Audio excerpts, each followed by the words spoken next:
السلام علیکم ورحمۃ اللہ وبرکاتہ۔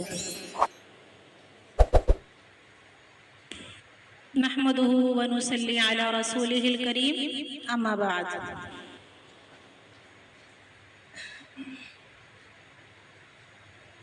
آج ہم آپ کے سامنے ایک صدمہ کھائی ماں کی بات کو بیان کریں گے کہ اس کے بیٹے نے اس کو کس طرح نظر انداز کیا اور قیامت کی نشانیوں میں سے ایک نشانی ہے۔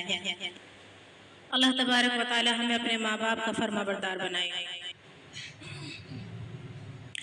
ایک مرتبہ ایک آدمی نبی پاک صلی اللہ علیہ وسلم کی خدمت میں آتا ہے اور آ کر اپنی ماں کے مزاج کی شکایت کرتا ہے کہ میری ماں حضور بہت ہی بد مزاج ہے۔ آپ صلی اللہ علیہ وسلم نے فرمایا، جب تیری ماں نے تجھے اپنے پیٹ میں رکھا تو جب وہ بد مزاج نہ تھی؟ جب اس نے تجھے پیدا کرنے کے لیے درد ذہ لیے تو وہ بد مزاج نہ تھی؟ جب اس نے 2 سال تجھے دودھ پلایا تو وہ بد مزاج نہ تھی؟ جب تجھے انگلی پکڑ کر چلنا سکھایا تو وہ بد مزاج نہ تھی؟ تو وہ شخص جواب میں کہتا ہے کہ حضور ان باتوں کا بدلہ میں اپنی ماں کا دے چکا ہوں۔ آپ صلی اللہ علیہ وسلم نے پوچھا، کیا بدلہ دیا ہے؟ تو کہتا ہے کہ میں نے اپنی ماں کو کندھے پر بٹھا کر 9 حج کرائے ہیں۔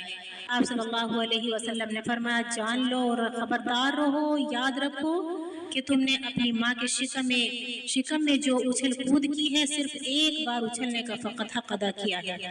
اللہ اکبر۔ حال ہی کا ایک واقعہ آپ کے سامنے پیش کرتی ہوں کہ 2 میاں بیوی اپنے بچوں کے ساتھ افریقہ رہتے تھے۔ 2 سال کے بعد اپنی ماں کو اس نے اپنے مطلب کے لیے فون کیا، کیونکہ اس کے دل میں کچھ اور تھا۔ دلوں کے حال کو تو اللہ تعالیٰ ہی جانتا ہے، علیم بذات الصدور تو وہی ہے۔ انسان کے چہرے کو پڑھ سکتا ہے، نہ دل کو پڑھ سکتا ہے۔ انسان تو ناقص العلم ہے۔ کہتا ہے، ماں گھر فروخت کر دیجئے، ہم یہاں پر رہتے ہیں، مجھے آپ کا خیال آتا رہتا ہے کہ ماں اکیلی ہے وہاں، پتہ نہیں کس حال میں ہوگی۔ ماں خوشی کے مارے پاگل ہو جاتی ہے اور چند درہموں میں اپنے گھر کو فروخت کر دیتی ہے۔ بیٹا آتا ہے اور اپنی ماں کو لے کر چل دیتا ہے ٹکٹ گھر، اور بیٹی رہتی ہے۔ ماں کہتا ہے، میں ابھی ٹکٹ لے کر آتا ہوں، یہاں پر ویٹ کیجئے۔ اس کے بعد کیا ہوتا ہے کہ آتا ہی نہیں۔ ایک ملازم کافی دیر کے بعد آتا ہے، جب شام ہو چکی ہوتی ہے۔ آ کے ماں سے پوچھتا ہے، کیا بات اماں، تم یہاں کافی دیر سے بیٹھی ہو؟ سب لوگ گھر جا رہے ہیں، آپ بھی چلی جائیں۔ ماں کہتی ہے، میرا بیٹا ٹکٹ لینے کے لیے گیا ہے۔ اس نے پوچھا کہ ٹکٹ کہاں کا ہے؟ کہتی ہے، افریقہ جانا ہے۔ تو وہ شخص کہتا ہے کہ افریقہ جانے والی فلائٹ تو کب کی جا چکی ہے۔ ماں نے اپنا سر پکڑ لیا، روتی چلاتی ہائے اور واویلا کرتی ہوئی بیچاری بستیوں میں دھکے کھاتی ہوئی ایک جھوپڑی میں آ کر بیٹھ جاتی ہے۔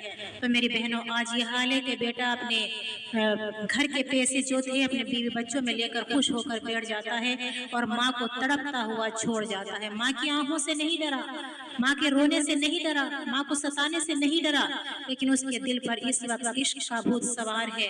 اس کو اپنی زندگی اچھی لگتی ہے، اپنی زندگی کے علاوہ اسے کسی اور کا کوئی خیال نہیں ہے۔ وہ ماں جو اس کو دنیا میں لانے کا سبب بنی، اس کا اکرام بھی بھول گیا اور اس کو تنہا بے پناہ چھوڑ کر اپنے مزے میں جا کر افریقہ میں رہتا ہے۔ انشاءاللہ آنے والی ویڈیو میں ماں کے اوپر ہم آپ کو ایک ایسی غزل سنائیں گے کہ